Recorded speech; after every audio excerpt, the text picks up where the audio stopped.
Vídeo e audiolivro. Heidegger em 90 minutos. De Paul Stratern.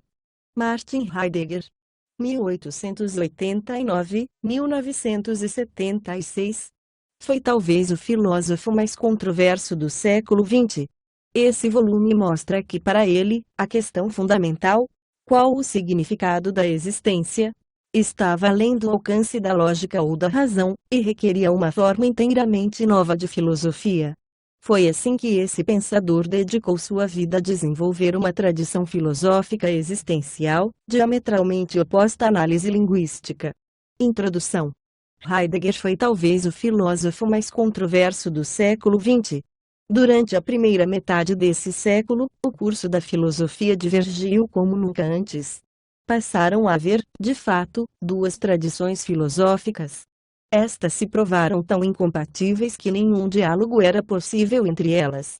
Uma via a outra como o puro disparate. Esta considerava que a primeira não entendia em absoluto o sentido da filosofia. Uma reconciliação estava fora de questão. Por um lado havia a filosofia da análise linguística, que provinha em grande parte de Wittgenstein. Como seu nome sugere, essa filosofia exigia extremo rigor no uso das palavras. Considerava que os problemas filosóficos advinham do emprego inadequado das palavras. Nesses casos, uma palavra era usada num contexto a que talvez não se aplicasse, o que resultava no nó de um problema. Assim que o nó era desfeito pela análise apropriada, o problema simplesmente desaparecia. Tome, por exemplo, a pergunta: qual é o sentido da existência? Essa era uma pergunta que simplesmente não podia ser feita. E por que não? Porque aplicar o termo sentido ao termo existência era inválido. Para que a existência tivesse um sentido, este teria de existir de algum modo acima e além dela mesma. Mas é impossível para alguma coisa existir fora da existência. Assim como é impossível para algo que não é vermelho ser vermelho, que não é verdadeiro ser verdadeiro. Esse tipo de análise explica por que não pode haver nenhuma resposta para a pergunta: qual é o sentido da existência? A outra tradição da filosofia, que se desenvolveu a partir de Heidegger, era diametralmente oposta a essa análise. De fato, sua pergunta fundamental era: o que é ser? Em outras palavras, o que significa existir, ou qual é o significado da existência? Para Heidegger e a tradição existencial, essa pergunta não podia ser simplesmente dissolvida por análise. Questões como essa estavam além do alcance da lógica ou da razão. Situavam-se mais profundamente. Nossa existência era fundamental? Anterior ao pensamento racional ou à análise linguística, era o dado primeiro de toda a vida individual. Para formular perguntas como essa sobre o ser, sobre a existência, uma forma inteiramente nova de filosofia devia ser desenvolvida. Foi isso que Heidegger viu como o trabalho de sua vida. Vida e obra. Martin Heidegger nasceu em 26 de setembro de 1889 na aldeia montanhesa de Meßkirch, no sul da Alemanha, 20 quilômetros apenas ao norte do Lago de Constança e da fronteira com a Suíça. Era uma área rural religiosa, onde pouca coisa mudara em séculos. Heidegger proveio de uma família de pequenos fazendeiros e artesãos. Seu pai era mestre tanoeiro e sacristão da igreja católica local, e sua mãe, a filha de um fazendeiro de uma aldeia vizinha. Martin deu mostras de um interesse precoce pela religião e parecia destinado a ingressar no sacerdócio. Após os estudos secundários tornou-se um noviço jesuíta, indo para a Universidade de Freiburg com uma bolsa de estudos eclesiástica em 1909 para estudar teologia.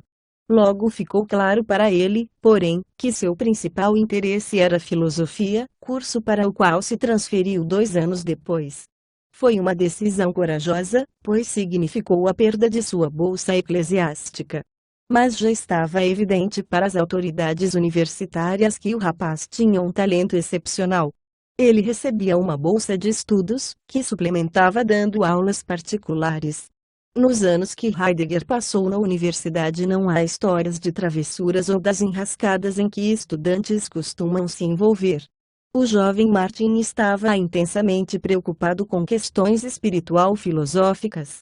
O austero moço da roça ficou profundamente perturbado com as demonstrações do mundo urbano com que deparou em Freiburg.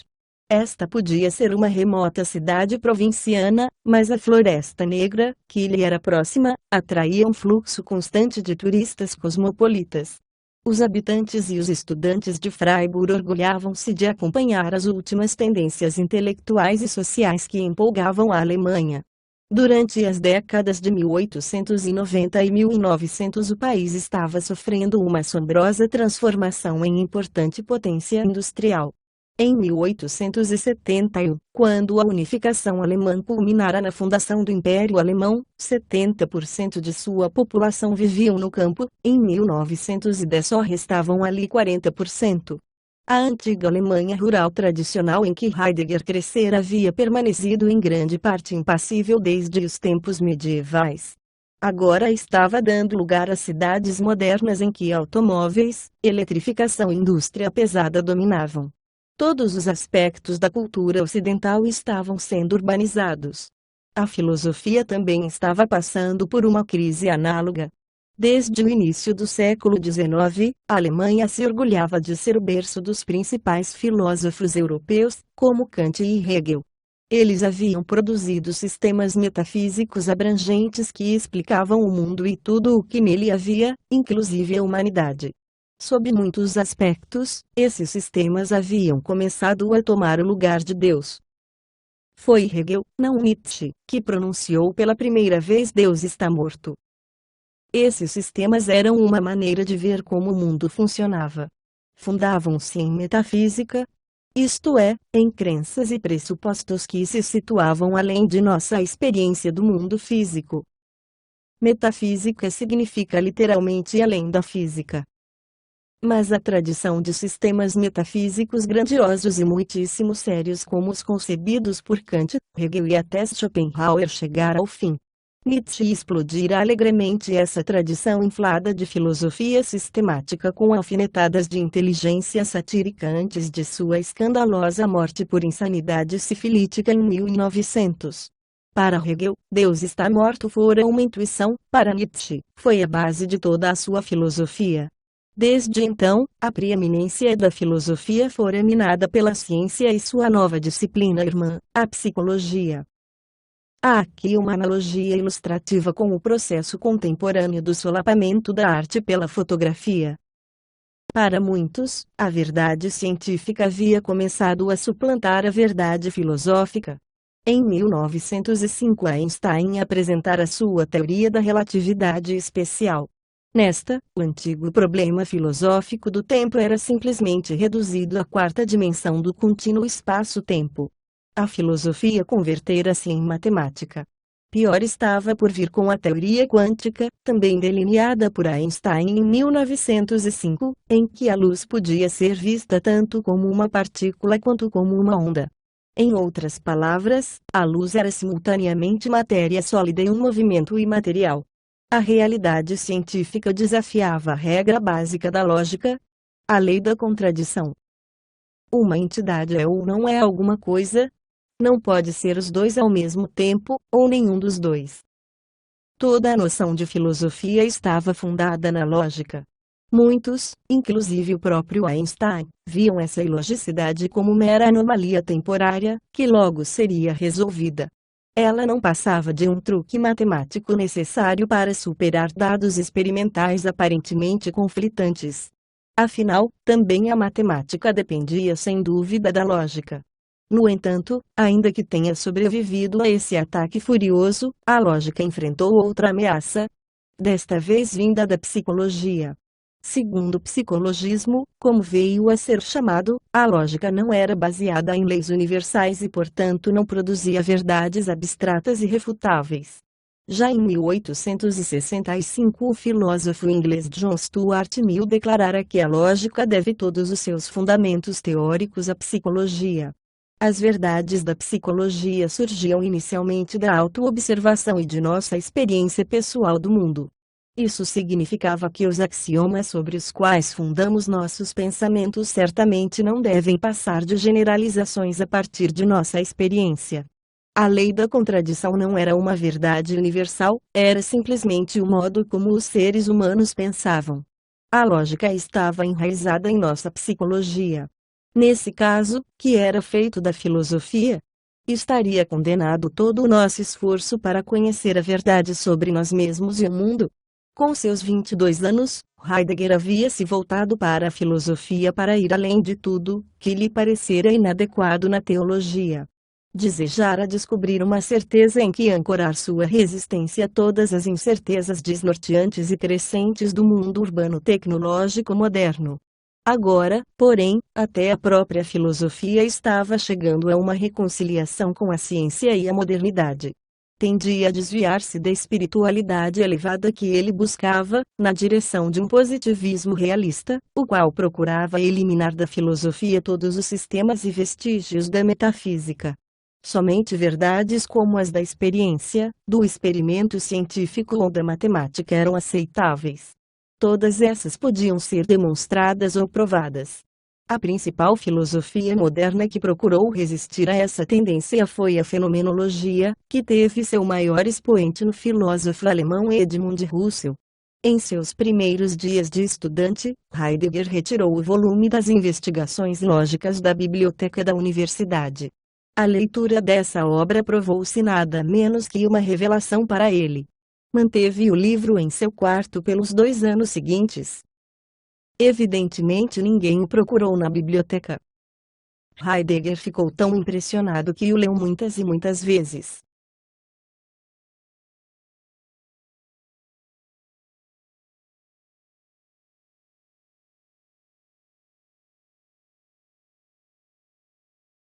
Chegou a ficar obcecado pela realidade física do próprio livro.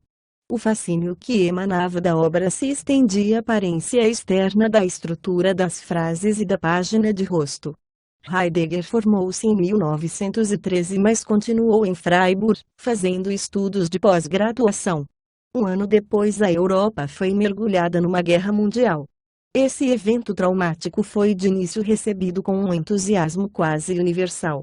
Em ambos os lados, milhares de rapazes correram a fim de se alistar voluntariamente. As colunas de soldados que marchavam na direção das estações ferroviárias para embarcar para a frente recebiam chuvas de flores e aplausos de multidões. De Glasgow a Budapeste, de São Petersburgo a Roma. Muitos, de todas as classes, que haviam experimentado um vazio em suas vidas, encontravam agora um sentido no patriotismo emocional. Mas essa haveria de ser uma guerra inglória, como ninguém previra. Táticas de batalha tão antigas quanto a própria batalha eram usadas contra armas modernas. Metralhadoras dizimavam linhas de frente de milhares e mais milhares, a guerra química cegava e sufocava, exércitos inteiros, indignados, apodreciam na lama das trincheiras. A população civil foi mantida em grande parte desatenta a isso, sua vida prosseguindo como antes. Enquanto isso, toda uma era de sociedade estratificada em classes, inspirada pelas certezas de Deus e da pátria, formada por um século de paz, progresso e prosperidade, estava morrendo em meio a um massacre como nunca se vira. No primeiro dia da Batalha do Somme houve quase 60.000 vítimas, número próximo ao produzido pelo lançamento da primeira bomba atômica em Hiroshima 40 anos depois. A Batalha do Somme se estenderia por mais 4 meses e meio. Heidegger foi convocado para o serviço militar, mas constatou-se que tinha o coração fraco. Posto na reserva, acabou de volta a Freiburg, trabalhando como censor de correspondência, um trabalho pouco exigente que lhe permitia continuar com sua filosofia. Em 1915 começou a ensinar na universidade. O jovem de 26 anos saído da roça iniciara agora uma carreira respeitável, com ótimas perspectivas. Embora sério e espiritual, ele era também extremamente ambicioso. Em 1916 ficou noivo de Elfriede Petri, uma estudante de economia de espírito independente que vinha de uma família militar prussiana. 3 meses depois casaram-se. A essa altura o famoso Husserl viera para Freiburg como professor de filosofia e Heidegger tornara-se seu assistente. Embora pouco conhecida fora de círculos acadêmicos, a fenomenologia já estava começando a ser vista como algo mais que apenas uma nova filosofia. Aquele era um movimento que poderia um dia preencher o vácuo espiritual que muitos começavam a perceber no coração da cultura alemã. Heidegger tinha um conhecimento tão profundo e perceptivo da fenomenologia de Russell que os dois rapidamente tornaram-se muito próximos. O professor logo começou a estimar seu brilhante jovem assistente de modo claramente paternal. Ali estava, talvez, seu futuro sucessor no crescente movimento fenomenológico. Russell estava convencido de ter encontrado a resposta para o psicologismo, bem como para o esforço do positivismo em reduzir toda a verdade à verdade científica. Não se tratava de negar essas afirmações, mas de atacá-las de frente. Segundo sua análise, essas ideias podiam ser verdadeiras dentro de sua própria esfera, mas permaneciam fundamentalmente inadequadas. A ciência e a psicologia baseavam-se em experimentos, o que significava que permaneciam sempre inexatas até certa medida, em contraste com as verdades precisas da lógica e da matemática. 2 mais 2 igual a 4 precisamente. Não há a menor possibilidade de serem 4,0000001. Compare isso com as mensurações mais precisas da velocidade da luz, que podem agora ser calculadas a mais que 1/1000 de um ponto percentual. Admitimos que o valor dessa constante é 300.000 km por segundo, mas sabemos que isso jamais pode ser exatamente correto, por mais precisas que sejam nossas mensurações. Nesse ponto Russell estava de acordo com Einstein, que sustentava: até onde as leis da matemática se referem à realidade, elas não são certas, e até onde são certas, não se referem à realidade.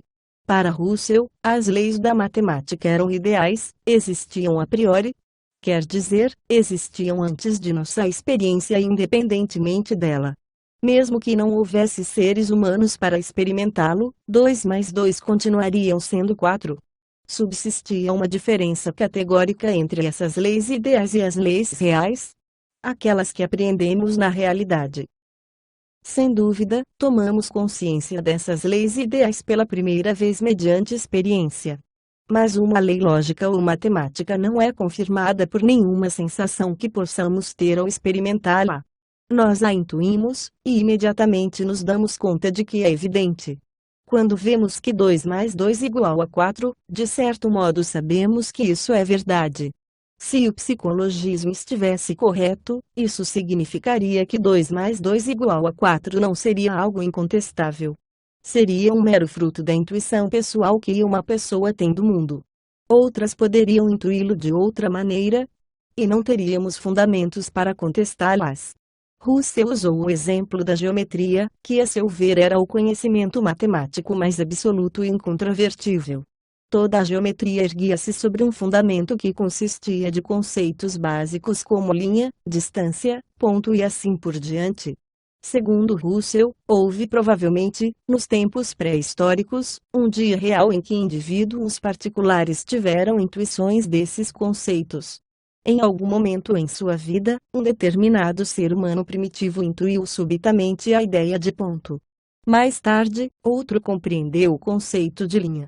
Uma vez compreendidos, porém, esses conceitos tinham passado a ter um significado preciso e inegável. O resto da geometria consistia simplesmente da exploração das implicações lógicas desses conceitos básicos. Por exemplo, se temos uma linha, é possível termos 2 linhas, ou mesmo 3.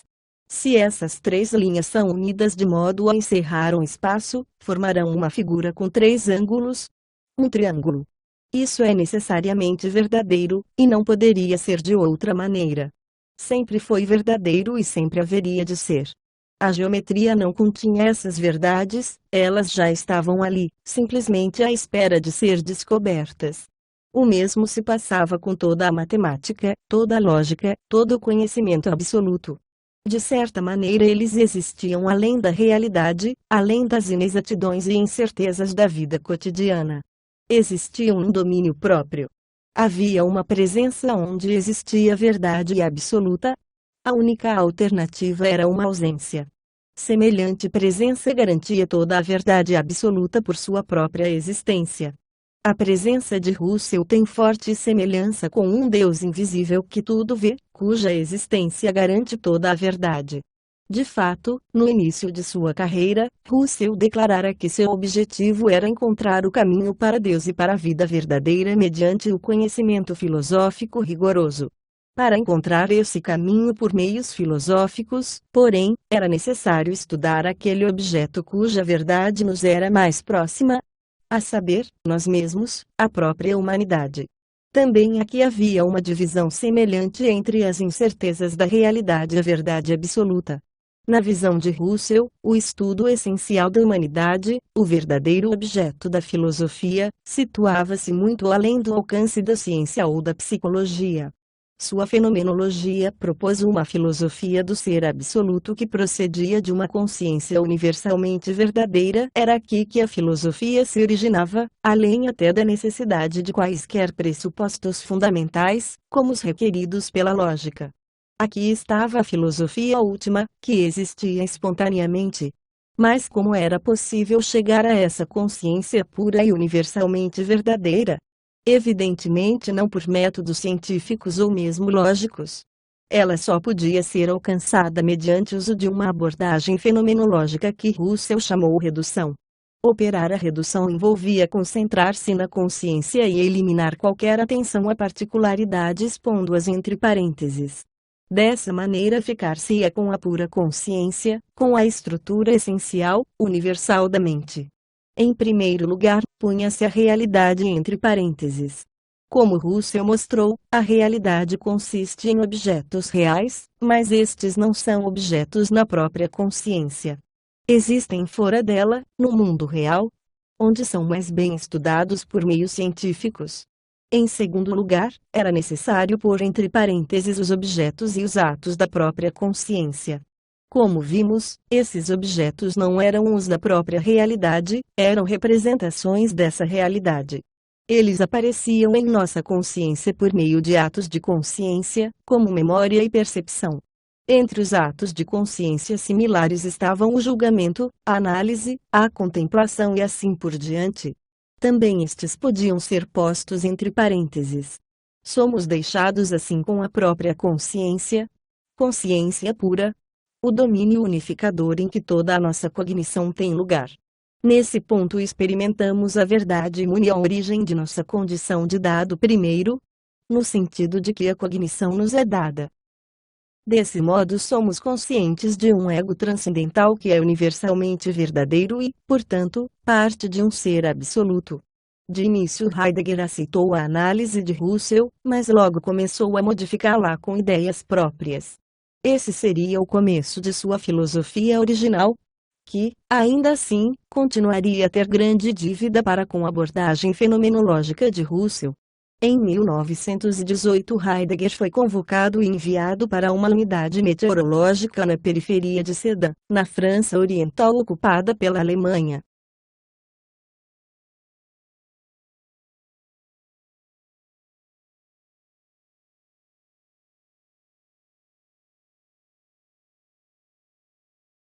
A essa altura o exército alemão estava começando a se desintegrar à medida que os aliados avançavam. Embora não tenha participado de nenhum combate efetivo, Heidegger foi profundamente afetado pelos eventos históricos que se desdobravam à sua volta. Em um curto intervalo de tempo, o Kaiser abdicou e fugiu para a Holanda, a Alemanha tornou-se uma república sob um governo social-democrata e o exército alemão capitulou. Uma Alemanha humilhada confrontou-se com o caos político. A marinha amotinava-se nos portos do norte enquanto o Berlim e Munique estavam em desordem. Heidegger reconheceu que todo o modo de vida anterior à guerra, sua cultura e sua autoconfiança burguesas, haviam desaparecido para sempre. Num eco de sua crença na fenomenologia, sentiu que nada lhe restava senão a força da personalidade ou a crença no valor intrínseco de pertencer ao ego central. Paradoxalmente, porém, não podia evitar sentir um prazer em estar vivo, feliz porque um mundo que meramente brincara com o espírito estava agora chegando ao fim. O futuro encerrava a promessa de uma nova era de espírito. Outros por toda a Alemanha, imbuídos de um espírito semelhante, tomaram atitudes diferentes. A imitação dos bolcheviques de Lenin na Rússia, o estado da Baviera no sul da Alemanha declarou-se uma república comunista independente. Os espartacistas lideraram uma revolta em Berlim com o objetivo de estabelecer uma república vermelha similar. Ambos os movimentos logo foram esmagados pelos Freikorps, brigadas de voluntários de direita, e o terror vermelho foi seguido por um terror branco. Enquanto isso, o bloqueio aliado continuava e muita gente começava a passar fome.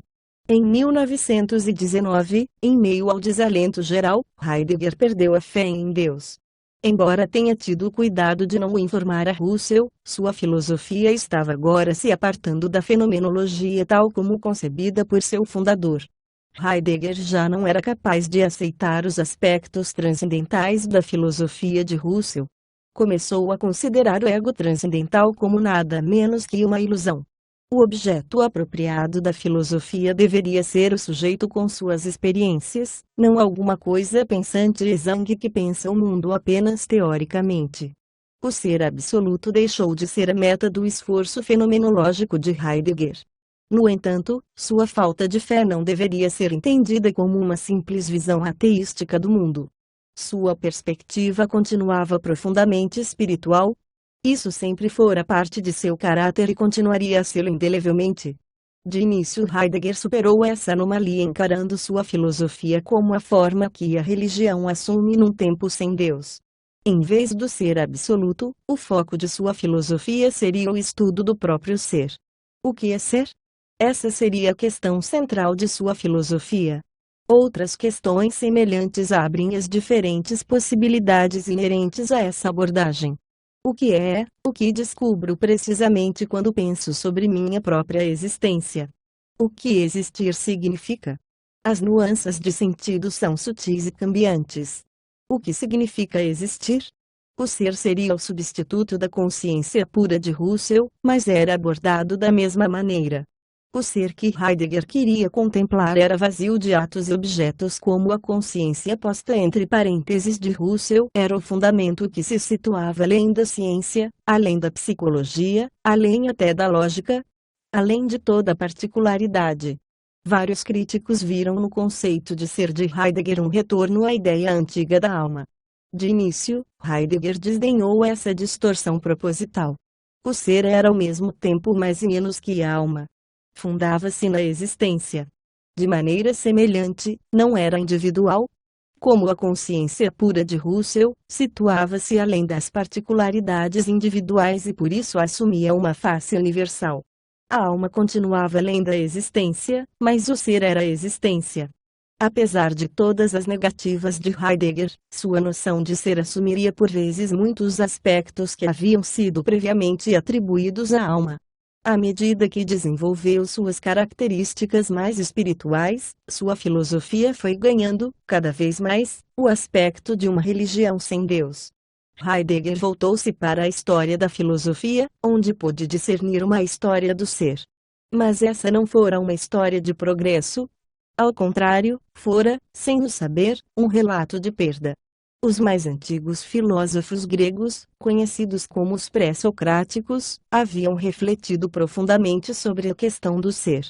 Seu pensamento havia alcançado considerável penetração nessa noção fundamental sobre a qual tudo repousava.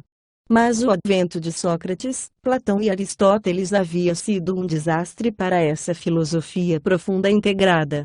Sob a influência deles, o pensamento filosófico cindia-se em entidades separadas. A tentativa de desemaranhar a noção de ser dera lugar às análises simples e separadas da ciência natural, do pensamento político, da ética, da poesia e assim por diante. Enquanto isso, o cerne da filosofia fora reduzido à metafísica etérea. Sócrates afirmara que não sabemos nada. Para Platão, a realidade última eram as ideias.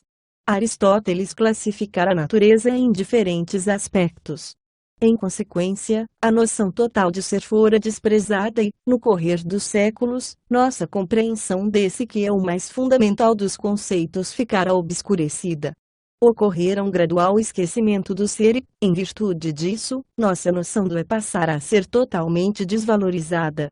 O que antes fora a base que sustentava toda a filosofia havia se transformado em uma função gramatical sem importância. O ser, em toda a sua sutileza e profundidade, fora reduzido a uma mera forma de ligação. Um profundo mistério tornara-se pouco mais que uma cola verbal que junta palavras numa frase. Heidegger buscou restaurar o mistério profundo da palavra é. Isso seria feito pelo uso de um método similar ao usado por Russell em sua descoberta da consciência pura. Ponha de lado todos os sentidos específicos da ligação. Você se defronta com o mistério do ser. Esquecendo-se do ser, a filosofia ocidental havia reduzido a humanidade a uma superficialidade em que ela mal tinha noção do que significava ser. Tornara-se desatenta às propriedades inerentes à noção total de ser.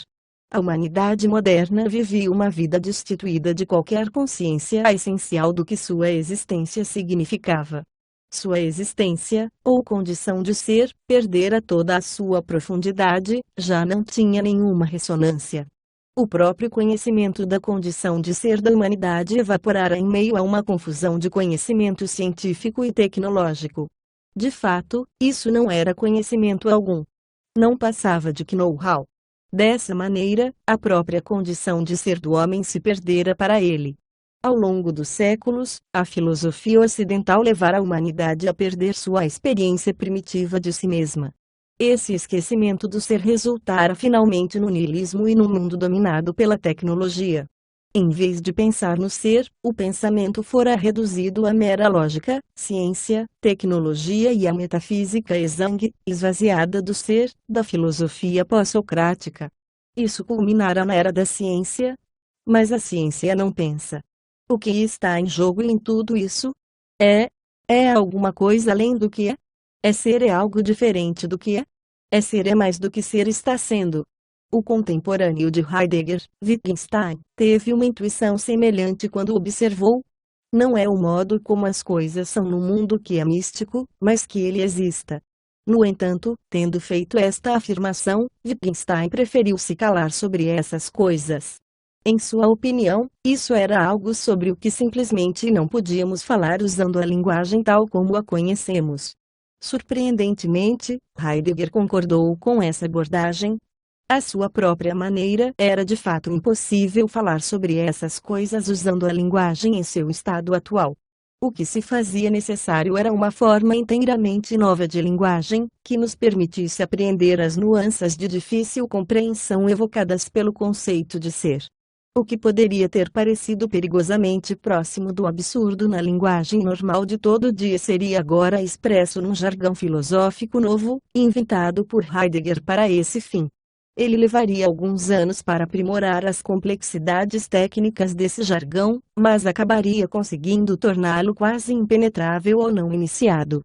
Por exemplo, a natureza como o agregado categórico daquelas estruturas do ser que uma entidade definida encontrada no mundo pode possuir, não pode jamais tornar a mundaneidade inteligível. Escolhi de propósito um exemplo mais simples, que, com esforço, pode ser entendido. Mas uma vez que é entendido, o que é entendido com exatidão? Será que esse tipo de verborragia significa alguma coisa fora de si mesma? Mais tarde Heidegger parece contradizer-se com a afirmação inusitadamente clara de que falar é falar sobre alguma coisa. Mas devemos lembrar que esse sobre alguma coisa está além do alcance da mera lógica. Ser pertence ao ser no mundo, que em todos os casos se mantém em algum modo definido de interessado ser com um outro. Isso suscita a questão: tem o próprio significado algum ser em tal linguagem? Os filósofos modernos têm estado longe de ser unânimes em sua resposta a esse problema. Em 1923 Heidegger foi nomeado professor adjunto de filosofia na pequena e histórica Universidade de Marburg na Alemanha Central. Sua reputação vinha crescendo, mas sua indicação para um cargo de professor universitário na idade relativamente precoce de 33 anos deveu-se em grande parte à influência de Russell. Rapidamente, Heidegger tornou-se um sucesso. A fenomenologia era o último grito entre os estudantes e suas aulas atraíam adeptos ávidos.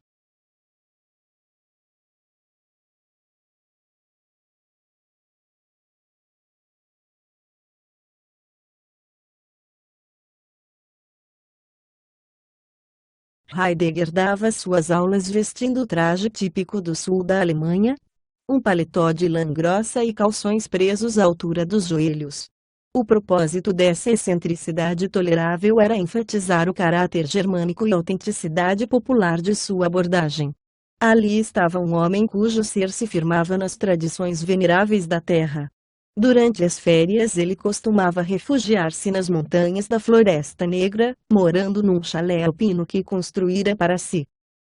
Não literalmente. Sua mulher, Elfriede, supervisionara toda a construção enquanto tomava conta dos 2 filhos do casal. Ali, em meio a uma domesticidade simples, mas de modo algum primitiva, cercado pelo mundo atemporal da natureza intacta, podia refletir sobre a natureza do ser, longe das corrupções banais da vida moderna. Enquanto isso, a cerca de 100 quilômetros de Marburg, na igualmente histórica Universidade de Göttingen, estavam sendo conduzidas especulações igualmente obscuras sobre a natureza do ser. Os físicos residentes, encabeçados pelo menino prodígio de 25 anos Werner Heisenberg, estavam literalmente inventando todo o campo da mecânica quântica. Desenvolvimentos revolucionários de caráter científico, filosófico, político e artístico estavam ocorrendo na Alemanha, enquanto a dívida do pós-guerra mergulhava a sociedade no caos da hiperinflação.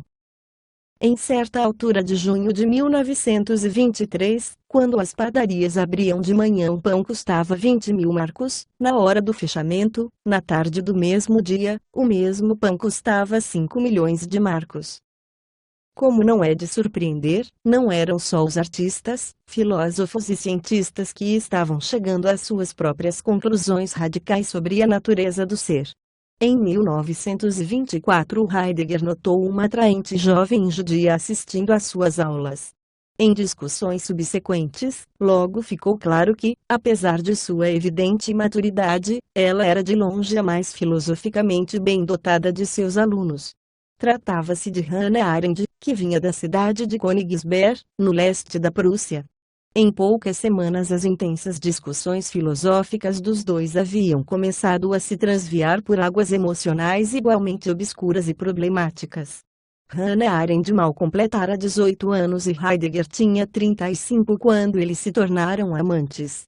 Pelo tom das cartas de Heidegger, fica evidente que, pela primeira vez em sua vida, ele experimentava realmente uma paixão, em todos os seus aspectos físicos, espirituais e emocionais. Foi uma forte revelação para ele. Antes disso o jovem e reprimido professor, metido em seu austero paletó camponês, se definira como marcado por uma reserva e um constrangimento inatos. Em carta para um colega, declarara vivo em solidão, apesar da presença em sua casa da mulher e de 2 garotos. Embora tecnicamente fossem ambas prussianas, Hannah e Elfriede, a mulher de Heidegger, não teriam podido ser mais diferentes. Hannah vinha de uma família judaica ao mesmo tempo liberal e assimilada ao estilo de vida da burguesia alemã. Elfriede descendia da casta de mentalidade imperialista e conservadora dos oficiais Junkers, um viveiro de ilusões racistas e do mito da supremacia alemã disfarçados de ideais. Fica claro que, com Hannah, Heidegger descobriu em si mesmo um aspecto inteiramente novo do ser, o que deve sem dúvida ter afetado sua compreensão do ser e do que ele significava. Nada disso, porém, penetrou diretamente em sua filosofia do ser. Podemos apenas supor que conferiu uma direção mais oblíqua à sua visão. Não há dúvidas quanto a seus sentimentos. A casca frágil quebrou-se para revelar a gema piegas do amor não realizado. Hannah tornou-se tudo para ele, mas principalmente sua musa. Heidegger estava escrevendo a importante obra em que registrava suas ideias originais em toda a sua extensão, e suas discussões com Hannah sobre os pontos centrais de sua filosofia provaram-se uma inspiração. Hannah, de sua parte, estava arrebatada de amor e admiração por seu carismático mestre, que tinha quase o dobro da sua idade. Se chama um de Hannah e o outro de Heidegger no intuito de ser sugestivo, não chauvinista. Mas esse não podia ser um caso de amor comum. Embora oficialmente uma cidade, Marburg não passava de fato de um pequeno burgo provinciano com menos de 20.000 habitantes. Durante as férias universitárias a cidade praticamente parava. Todo mundo vigiava todo mundo, e a própria universidade era marcadamente conservadora em seus costumes, como de fato toda a tradição acadêmica alemã, extremamente zelosa de seu status social. Tendo um caso com uma jovem estudante, Heidegger estava pondo em risco não só seu emprego como toda a sua carreira. Foi a única vez em sua vida que sequer chegou perto de fazer tal coisa. Heidegger e Hannah foram obrigados a viver seu caso sob o mais completo sigilo. Cartas dele, cheias de instruções complexas, precediam cada um de seus encontros na água furtada de Hannah. O traje alpino provavelmente era camuflado sob uma banal capa de chuva citadina. Elfriede, que se melindrava com todas as alunas do marido, tinha só um pouco mais de desconfiança da judia. Mesmo assim, o segredo dos dois continuou a salvo. Por pouco, algumas situações embaraçosas deixaram de acontecer por um triz. Após um ano dessa extrema tensão, a coragem de Heidegger se esgotou. A autopreservação acabou por falar mais alto que suas emoções. Ele sugeriu a Hannah que se mudasse para Heidelberg e continuasse seus estudos ali. Obediente, ainda que pesarosa, Hannah aqueceu. Eles continuaram a se encontrar a intervalos irregulares. Quando viajava para fazer uma palestra em outra universidade, Heidegger planejava passar com ela umas poucas horas roubadas em alguma estalagem de aldeia. A um chamado, Hannah abandonava tudo e corria ao encontro dele. Tinha, porém, plena consciência do que estava acontecendo. Começou um caso com um colega de curso na esperança de, com o choque, forçar Heidegger a um compromisso, mas ele não reagiu como ela esperava. Alguns anos depois ela se casaria com esse colega. Apesar disso, Heidegger continuou ocupando um lugar central em suas feridas emocionais. Embora de volta à segurança de sua casca, também Heidegger jamais seria capaz de esquecer o que Hannah significaria para ele. Isso é mais que mera especulação sentimental. Ao longo dos anos esses sentimentos remanescentes continuariam a desempenhar um papel crucial, ainda que ambíguo, na vida de ambos. Em 1927 Heidegger enfim publicou a obra em que estabeleceu sua nova filosofia. Tratava-se de Ser e Tempo, em alemão, Sein und Zeit, que dedicou a Edmund Husserl, em Amizade e Admiração. O livro abre com uma citação de Platão. Claramente há muito está ciente do que queres dizer quando usas a palavra ser. Nós, por outro lado, que antes pensávamos tê-la entendido, agora ficamos perplexos. Heidegger inicia expondo sua argumentação com extremo cuidado. A ideia que está tentando demonstrar é extremamente árida e, se não for apreendida de cara, a discussão cada vez mais densa das mais de 500 páginas que se seguem pode escapar por completo ao leitor. Ele inicia com uma série de perguntas. Temos em nosso tempo uma resposta para a questão do que de fato queremos dizer com a palavra ser? Responde a pergunta com um enfático não. Em alemão, keine Wege, literalmente sem nenhum caminho.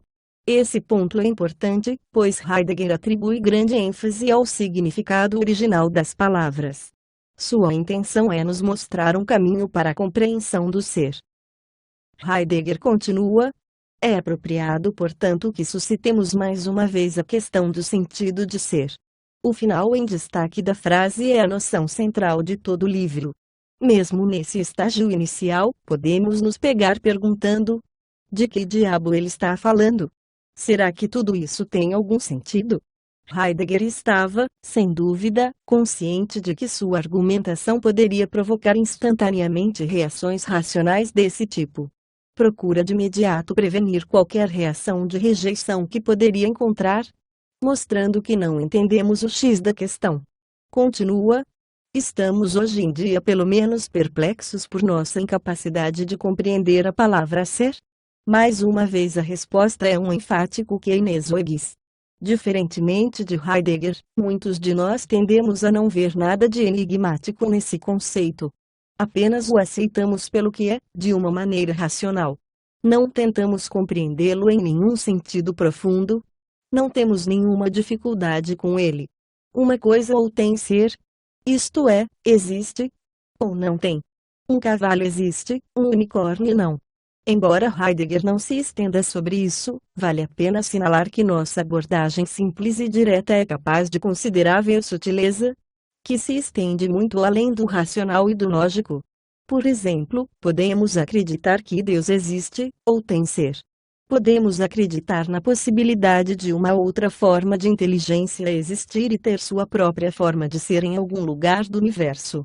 Podemos até fazer cálculos de probabilidade que busquem medir a plausibilidade de se vir a comprovar a crença nessa forma de ser. Mais ainda, o conceito aparentemente impossível de I, a raiz quadrada de -1.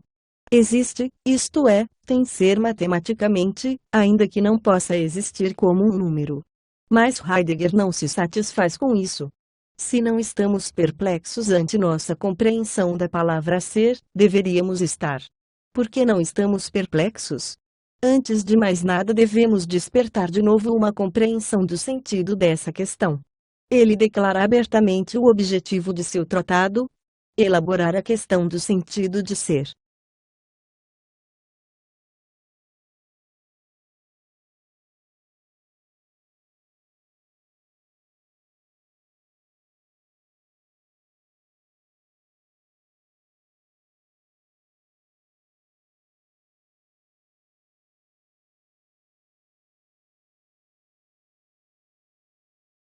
Há um mistério aqui, e sua intenção é tentar descobrir uma via de acesso à compreensão dele.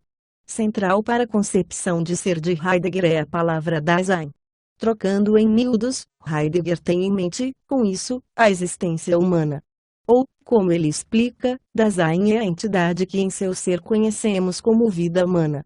É a entidade que na especificidade de seu ser, cada um de nós é. Dasein é a entidade que cada um de nós encontra na asserção fundamental: eu sou.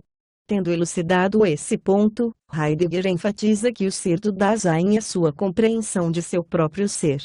Compreendendo seu próprio ser, Dasein compreende simultaneamente o ser de seres diversos de seu próprio ser. Em outras passagens ele desenvolve o conceito de Dasein. Fundamentalmente, este está contido no significado corrente da própria palavra, Dasein. Literalmente aí. Da. Ser. Sim. O elemento essencial do Dasein é portanto ser aí ou ser no mundo. Este é nossa existência, nossa mindade. É a especificidade de nosso ser onde nós mesmos somos. É o lugar onde o sujeito encontra o objeto. Mais uma vez, tudo isso suscita uma pergunta inevitável. Se falar é falar sobre alguma coisa, sobre o que Heidegger está falando aqui. Antes de rejeitar sumariamente toda essa verborragia repetitiva e intratável, vale a pena examinar o que ela de fato diz. Compare as conclusões de Heidegger com a clareza racional da conclusão fundamental de Descartes com relação ao eu humano. Descartes afirmara ser possível duvidar da existência de tudo. Todo o mundo e nossa apreensão dele poderiam ser uma ilusão? Mas não posso duvidar de que estou pensando. Assim, penso, logo existo. Apesar de sua aparente transparência, esse discernimento é obscurecido por sua própria gramática. O uso que Descartes faz da palavra eu é introduzido pela natureza do verbo pensar e do verbo ser. Se realmente duvidamos de todas as coisas, concluímos de fato que o conceito pensar implica inevitavelmente o conceito existir. O eu desse pensar e o desse existir são meramente exigências da gramática.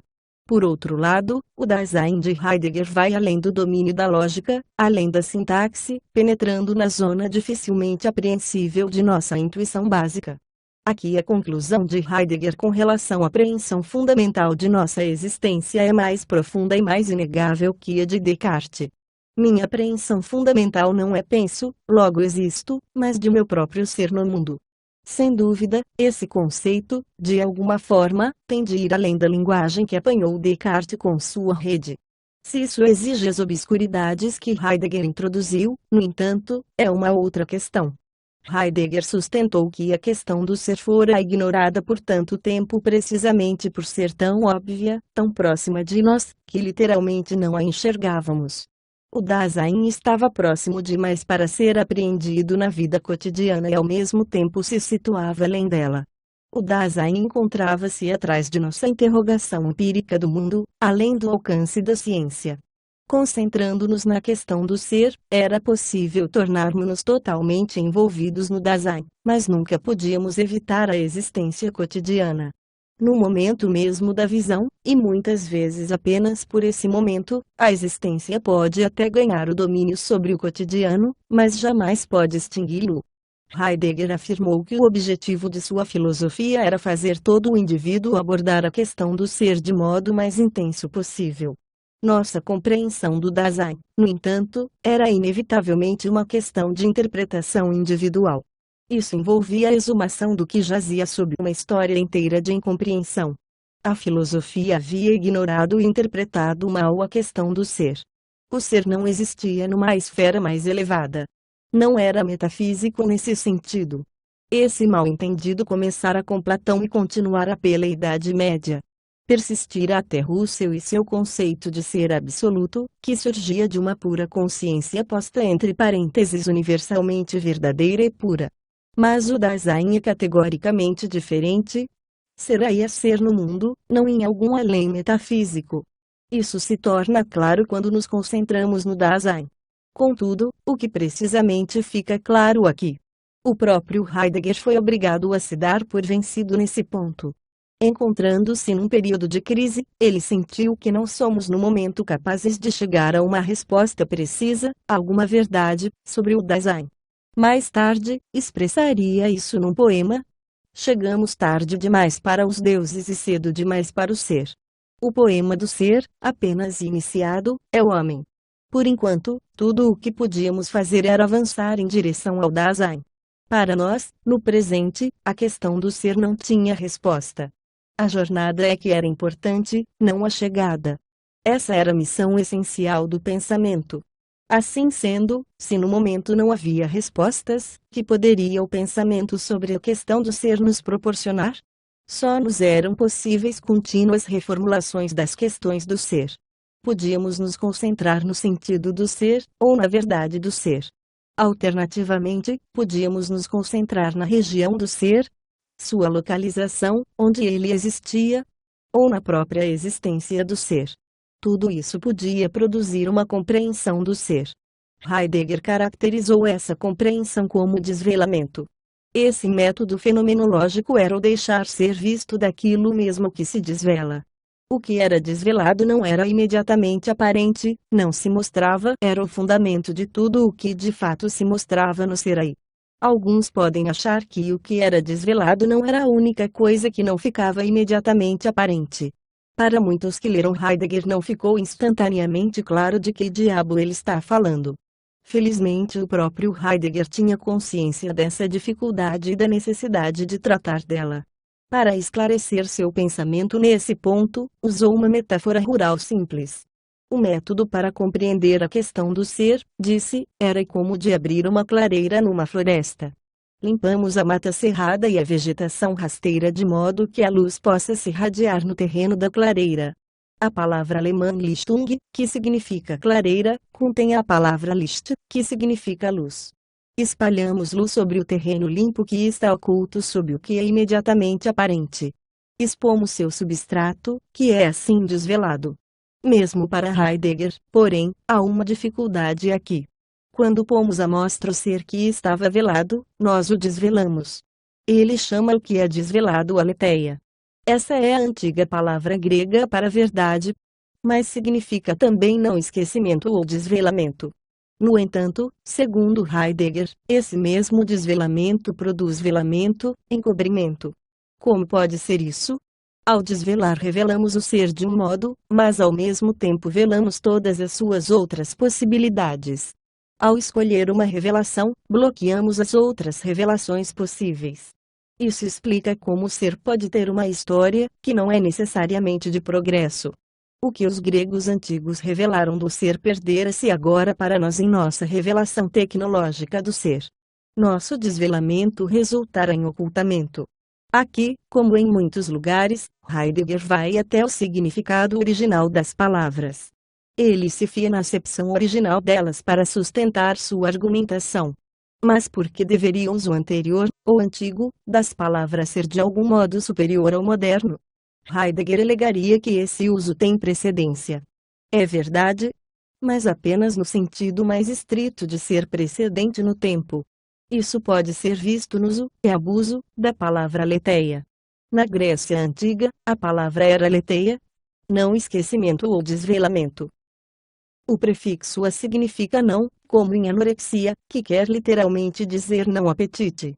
Leteia deriva do rio Lete, ou Letes, o rio do esquecimento que, segundo o mito antigo, todos nós devemos cruzar após a morte. Heidegger sustenta que a compreensão do ser foi velada, ou esquecida. Mas na palavra grega leteia está implícito um conceito inteiramente errôneo de memória. Segundo Sócrates, todo conhecimento é rememoração. A memória simplesmente recobra o conhecimento que adquirimos em seu estado ideal antes de nascer. O sentido original da palavra educação deriva desse mesmo conceito. Educar significa literalmente em latim conduzir para fora, em outras palavras, trazer para fora alguma coisa que já está ali. Segundo essa noção de educação, por exemplo, o gordo e o magro seriam físicos nucleares em potencial. Assim, segundo esse conceito antigo, a memória nos permite chegar à verdade, aletheia, desvelamento, não esquecimento. Mas hoje sabemos, é claro, que não é assim que adquirimos conhecimento. Buscar o significado original das palavras, ou as ressonâncias de um significado anterior que elas contêm, não é garantia alguma de se chegar a uma verdade essencial. Heidegger está certo. Enterrada nas palavras está a história de seu significado. Mas essa não é necessariamente uma história de deterioração ou ocultamento. Ao contrário, a história do uso de uma palavra, diferentemente da de seu significado verbal, é muitas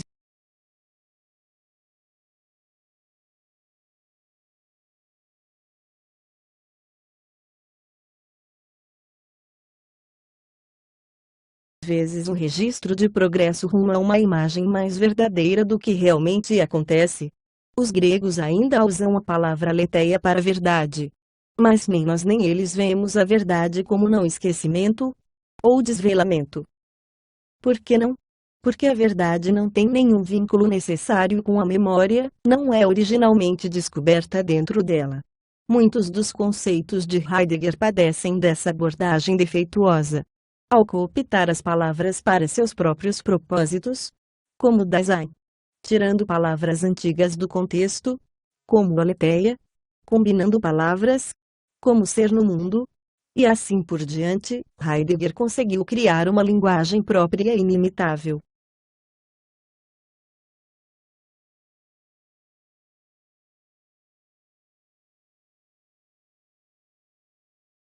Isso lança um encantamento sobre toda inteligibilidade que não a sua própria, para si. Vimos que o mundo, Dasein com existência são equiprimordialmente revelados, e estado de espírito é uma espécie existencial básica de seu desvelamento, porque esse desvelamento é ele próprio essencialmente ser no mundo. Esse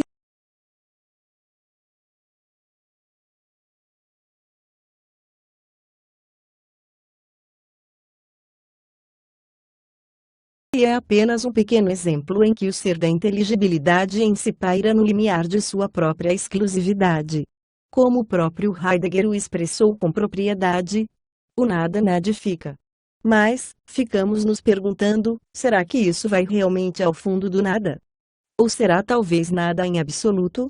Devemos presumir que Heidegger está falando sério quando nos adverte com uma hábil metáfora mista.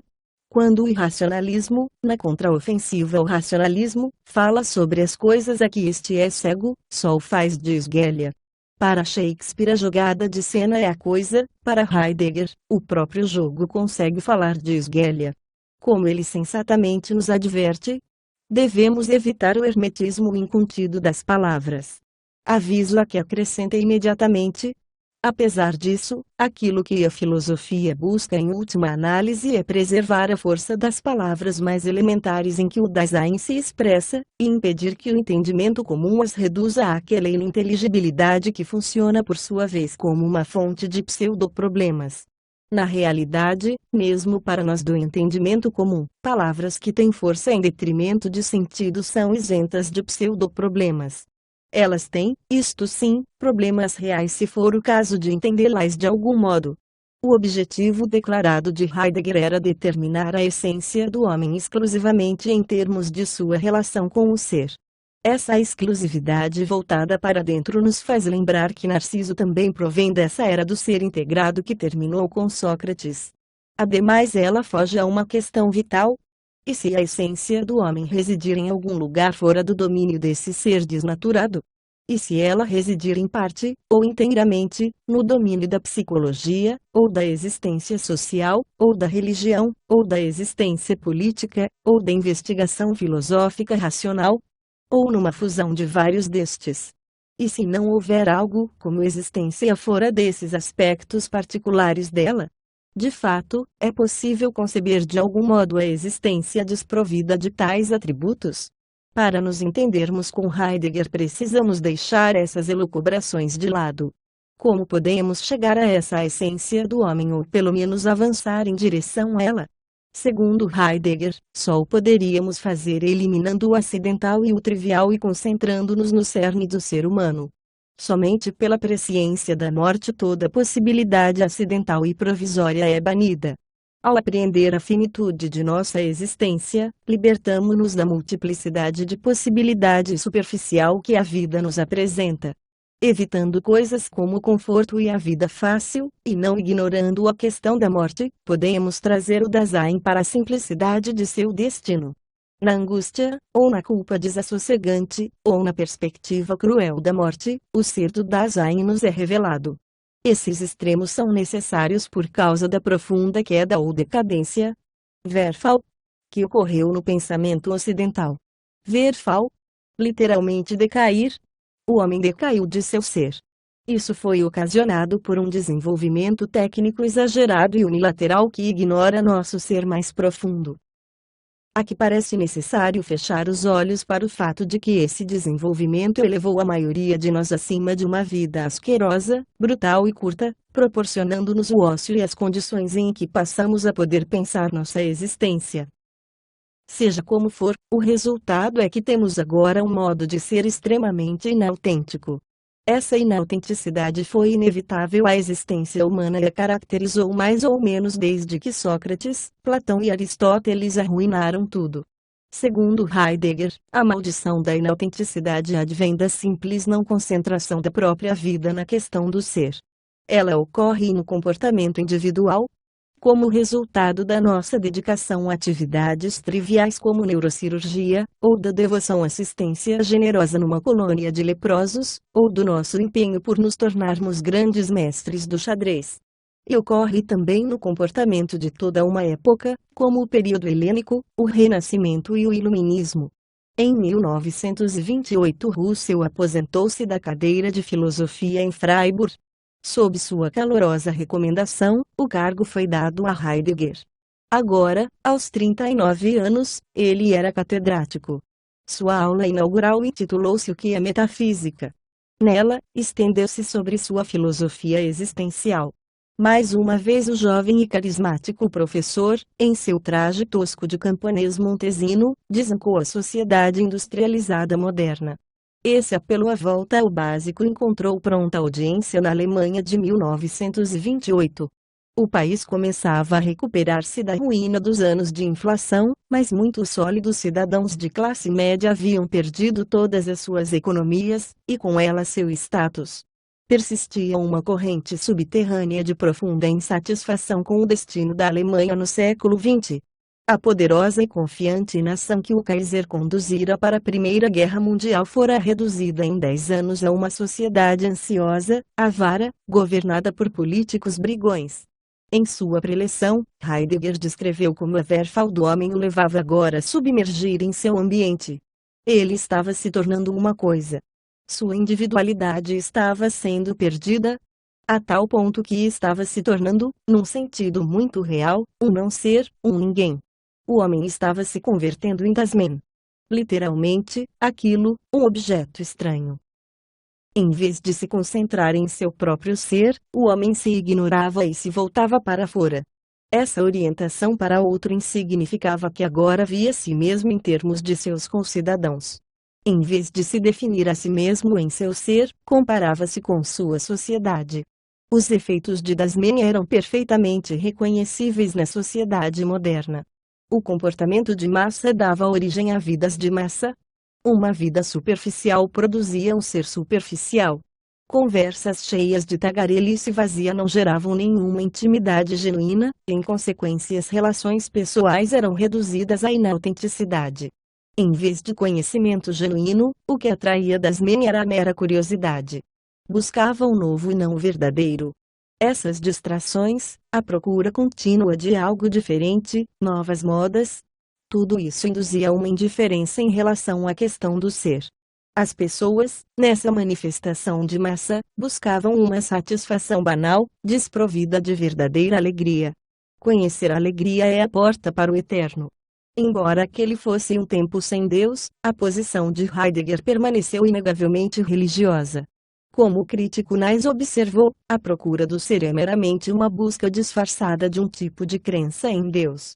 De uma maneira ou de outra, esse Deus, ausente ou presente, não tinha lugar na vida moderna. Heidegger continuou insistente sobre esse ponto. A sociedade industrial moderna produzia infelicidade generalizada e felicidade superficial em igual medida. Não havia lugar para liberdade de pensamento e ação, ou independência de ser sob qualquer forma. E assim o lamento misantrópico de Heidegger continuava, interminavelmente. Todos esses modismos, Jazz, Charlie Chaplin, Platão em livros de bolso, um desastre. Heidegger teria considerado um desastre não só este livro, como também o fato de você o estar lendo. Ainda que fosse sobre ele, continuaria sendo deplorável. Presumivelmente você deveria ter ido ao original alemão para esclarecimento. Ali você poderia ter se visto face a face com o artigo genuíno. Nossa análise da mundaneidade do mundo tem trazido à tona constantemente todo o fenômeno do ser no mundo, embora seus itens constitutivos não tenham todos se projetado com a mesma distinção fenomênica que os fenômenos do próprio mundo. Ou, para expressá-lo com uma transparência mais enganosa, quando pensamos no ser chegamos à nossa verdadeira morada. No início da década de 1930 o mundo viu-se em meio à Grande Depressão. A frágil recuperação econômica da Alemanha desmoronou mais uma vez. Uma nação amargurada voltou-se para soluções extremas. Em abril de 1933 Hitler e os nazistas chegaram ao poder. Uma das primeiras medidas do governo nazista foi purgar o funcionalismo público de todos os judeus. Na Alemanha as universidades eram parte do serviço público. O efeito foi catastrófico. Um exemplo basta. O Departamento de Matemática de Göttingen, considerado na época o melhor do mundo, era dirigido pelo já idoso David Hilbert, um dos maiores matemáticos de seu tempo. Quando um ministro nazista em visita lhe perguntou o que achava de seu novo departamento germanizado, Hilbert respondeu simplesmente: não há departamento de matemática.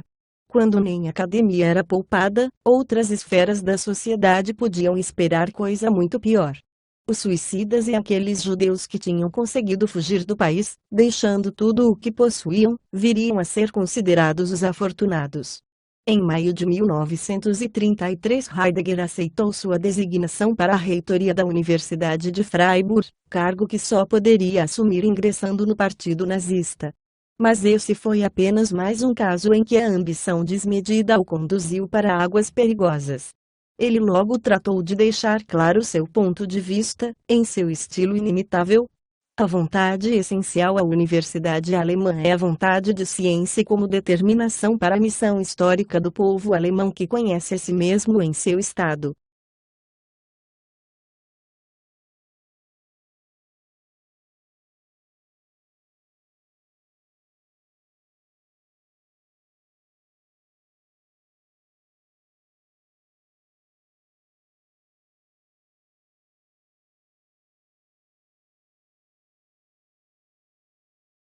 Na medida em que esta declaração tem algum significado, essa vontade de ciência havia se tornado uma questão das mais deploráveis. Os extraordinários feitos alemães em relatividade física nuclear, o trabalho de Einstein, Heisenberg, que não era judeu, e outros alemães agraciados com o prêmio Nobel eram agora desprezados como ciência judaica. Hannah Arendt escreveu para Heidegger, incapaz de acreditar no que ouvira sobre seu venerado mentor filosófico. Heidegger respondeu-lhe negando qualquer antissemitismo. Nesse meio tempo, rompeu toda a relação com Russell, que era judeu e que, em consequência, foi exonerado como professor emérito. Na surdina, iria também retirar a dedicatória Russell da quarta edição de Série Tempo. Essas ações podem ser indefensáveis, mas comprometem elas a filosofia de Heidegger. Muitos comentadores, embora abominando o comportamento do filósofo, permanecem convencidos de que isso não afeta sua filosofia. Por outro lado, parece inegável que elementos da filosofia de Heidegger levam a conclusões que têm ecos reconhecíveis nas crenças do triunfalismo germânico. Tome, por exemplo, suas ideias sobre a língua necessária para o filosofar genuíno. Pode surpreender que alguém que usasse a língua como Heidegger tivesse ideias muito claras sobre seu uso apropriado. Ele tinha convicção de que uma filosofia viva só podia ser conduzida numa língua viva. O latim era uma língua morta e sua morte afetara quase todas as línguas europeias. O italiano, o francês, o espanhol, o inglês. Todos eles derivavam da língua morta do latim. Essa língua morta levava a pensamento morto. O pensamento nessas línguas desviara-se do manancial do ser. Apenas uma língua permanecera salvo disso: o alemão. Só a língua alemã tinha um vínculo com o grego antigo, que era a língua primordial, a língua original de que todas as outras línguas europeias derivavam. Assim, o pensamento filosófico verdadeiro só podia ser feito em alemão. Isso conferia ao povo alemão um destino especial. Somente dos germânicos pode a meditação histórico-mundial provir, contanto que eles encontrem e defendam o que é germânico. O ingresso de Heidegger no partido nazista foi mais que puro carreirismo.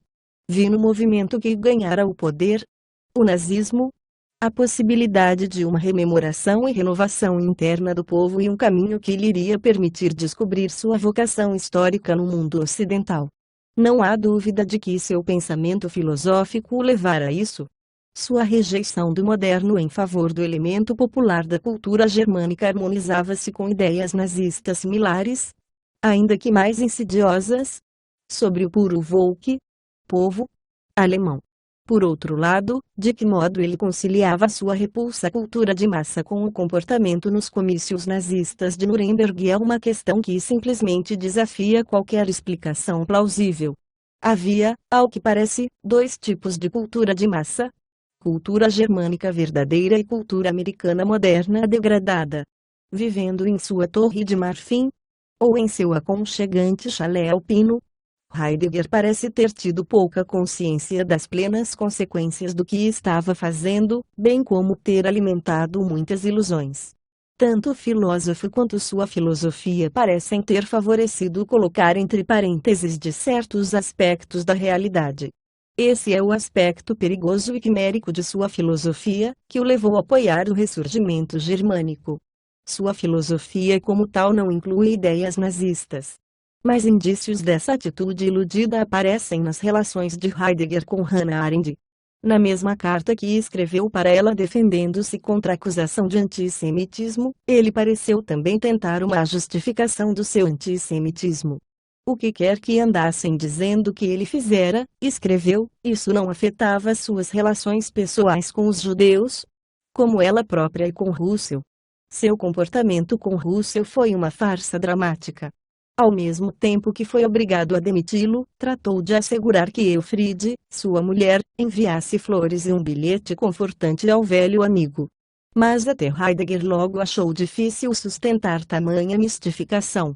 O que era possível em prosa não era assim tão fácil na vida. Em seu discurso inaugural como reitor ele falara sobre suas esperanças para o futuro.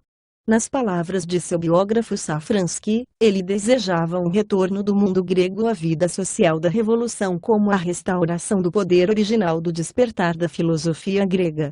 Mas o poder e a filosofia estavam agora se tornando cada vez mais divergentes. Sua posição de reitor arrastou a águas morais cada vez mais perigosas à medida que ele buscava implementar as últimas diretrizes do Ministério Nazista da Educação. Só quando se retirava para seu chalé alpino em Todtenauberg, na Floresta Negra, é que conseguia permanecer próximo de seu sonho grego. Lá embaixo, em Freiburg, capangas nazistas rondavam o campus. Por algum tempo ele se apegou à crença de que todas as coisas verdadeiramente importantes sobrevivem à tempestade. Depois, menos de um ano após sua designação para a reitoria de sua antiga universidade, demitiu-se abruptamente. Nos meses seguintes, apareceram várias referências insultuosas a ele em revistas nazistas, mas seu cargo de professor de filosofia não foi ameaçado. Continuou como membro do partido. Em certa altura falou-se até que fora nomeado diretor da Academia Prussiana de Professores, mas ele ficou satisfeito quando isso deu em nada.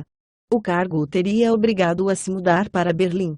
Continuou sendo em essência um filósofo apegado a seu rincão, a fulminar constantemente contra o pensamento sem poder e sem fundamento.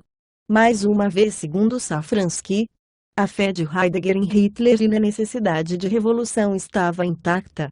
Mesmo assim, ele foi pouco a pouco se distanciando da política. Sua filosofia buscara um herói, e este fora um herói político. Mas agora Heidegger estava novamente separando as esferas. A filosofia era mais profunda que a política.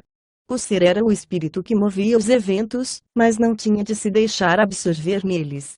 Como tantas vezes acontece, tornou-se cada vez mais difícil distinguir entre o ser em geral e o ser individual de Heidegger. Com a aproximação da guerra inevitável, ele pouco a pouco se fechou em si mesmo.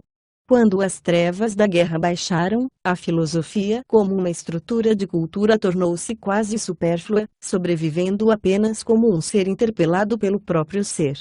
Mesmo assim, em plena Segunda Guerra Mundial, Heidegger ainda se dispunha a fazer pronunciamentos. Hoje sabemos que o mundo anglo-saxão do americanismo está determinado a destruir a Europa, e portanto nossa pátria, e portanto a origem do ocidental.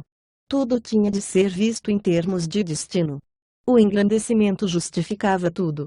O ser pessoal do próprio Heidegger tornou-se um ser. A sina da Alemanha tornou-se a sina da civilização ocidental, nada menos. O fato de a França, a Grã-Bretanha, naquela altura grande parte da Itália, e até sua bem-amada Grécia estarem lutando ao lado dos americanos, que incluíam soldados descendentes de todas as nações europeias sob o comando de um homem com o nome inequivocamente alemão de Eisenhower, parece não lhe ter ocorrido. Ao que parecia, só a Alemanha podia agora reivindicar a origem do ocidental. O ano de 1945 deixou a Alemanha e todo esse pensamento em ruínas. Heidegger foi destituído do posto que ocupava, na universidade. Enquanto isso, sua casa, juntamente com sua preciosa biblioteca, foram requisitadas pelas forças francesas de ocupação. Indignado, ele escreveu às autoridades militares: quero protestar no tom mais enérgico possível contra essa afronta à minha pessoa e à minha obra. Por que teria eu sido escolhido para punição e difamação ante os olhos de toda a cidade? Na verdade, ante os olhos do mundo. Ele ainda não havia compreendido. Mas o pior estava por vir. Heidegger teve em seguida de sofrer a indignidade de comparecer perante um comitê de desnazificação para se explicar. Mesmo assim, continuou não vendo razão alguma para assumir responsabilidade pessoal por seu apoio público ao Führer. Como consequência, foi impedido de lecionar. Uma proibição que duraria até 1951. Mas continuou dando aulas às escondidas para grupos particulares de cidadãos abastados, cujos sentimentos em relação ao passado imediato permaneciam em grande parte tão ambíguos quanto os dele próprio. Ele não fora pessoalmente responsável por atrocidades antissemíticas, e presume-se que as revelações do Holocausto devem ter horrorizado. Apesar disso, recusou-se a se desculpar. E continuaria a se recusar. Em 1968, Heidegger convidou o grande poeta judeu-alemão Paul Celan para uma visita de 3 dias a seu chalé em Todtenauberg. Admirava profundamente o caráter oprimido pela angústia da poesia de Celan.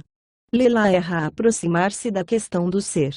Celan, que também era um grande admirador do pensamento de Heidegger havia muito, e foi um dos poucos a ser honrado com um convite para se hospedar na casa de Todtenauberg, viu-se recebido de forma calorosa pelo idoso filósofo. Os dois homens eram muito diferentes. O velho tranquilo, discreto, admirativo, e o poeta mentalmente instável, atormentado pela sina de seu povo. É surpreendente imaginar que os dois homens tenham conseguido estabelecer uma relação profunda. Ainda assim, não houve nenhum pedido de desculpa. Celan partiu inteiramente perplexo. Alguns anos antes, Heidegger recebera uma visita de Hannah Arendt.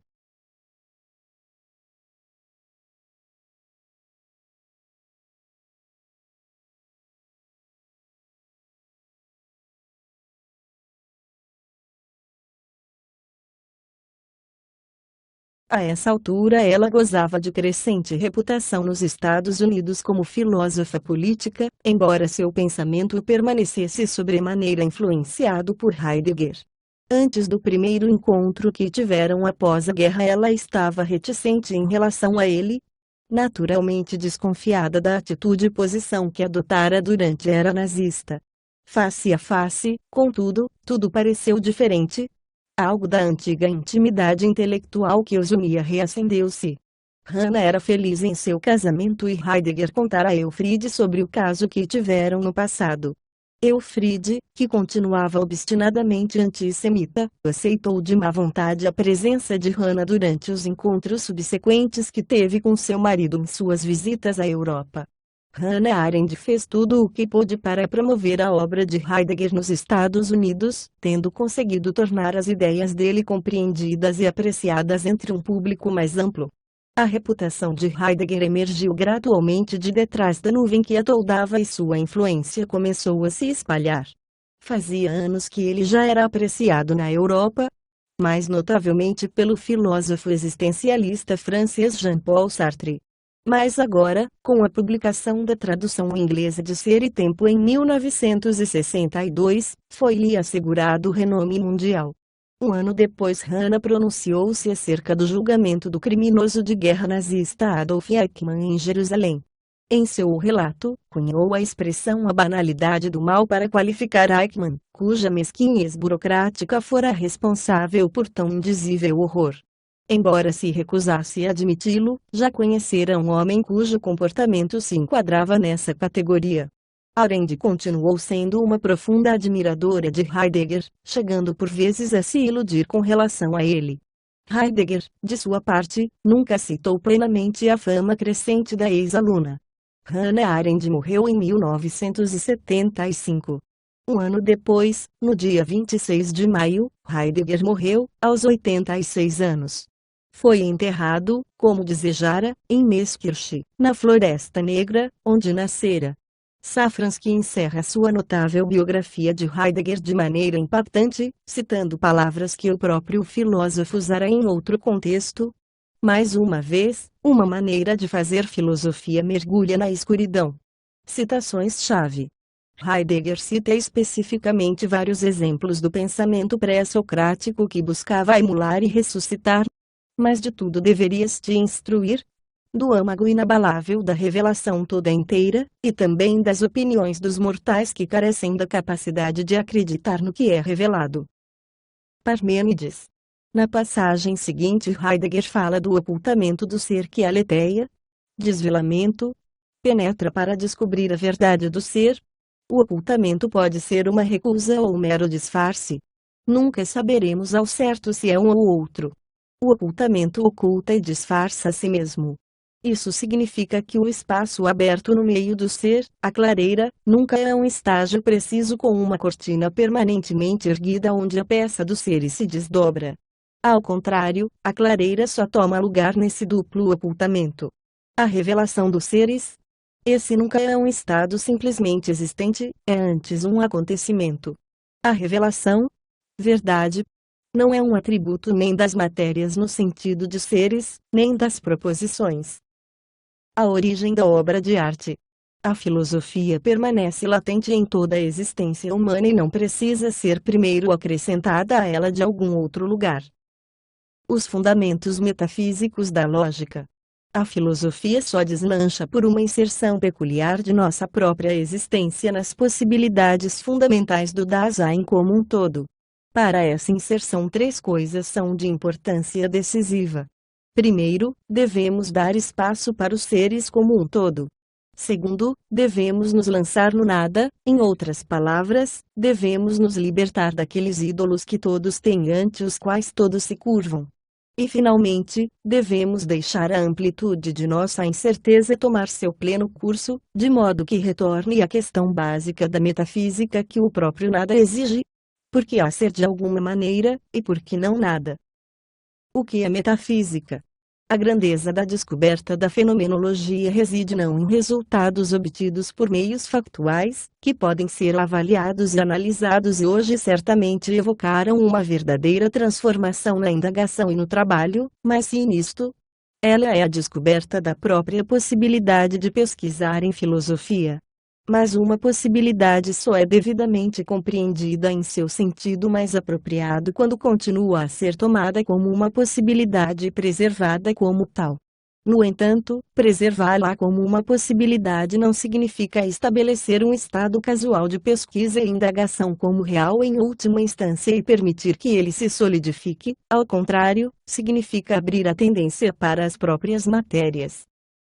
História do conceito de tempo. Prolegômenos. Por conseguinte, serem não deve ser explicado ontologicamente por alguma caracterização ôntica, como se fosse possível dizer, por exemplo, que serem no mundo é uma propriedade espiritual, e que a espacialidade do homem é um resultado de sua natureza física, que, ao mesmo tempo, sempre se funda na corporalidade. Aqui mais uma vez defrontamo-nos com ser presente próximo junto de uma tal coisa espiritual com uma coisa corpórea, enquanto o ser da entidade assim composta permanece mais obscuro que nunca. Ser e tempo. A acolhida crítica a semelhante obra foi variada. O célebre pensador europeu George Steiner tinha Heidegger em alta conta. A reavaliação heideggeriana literalmente nos força a tentar repensar o próprio conceito de pensamento. Somente um pensador de vulto pode provocar de maneira tão criativa.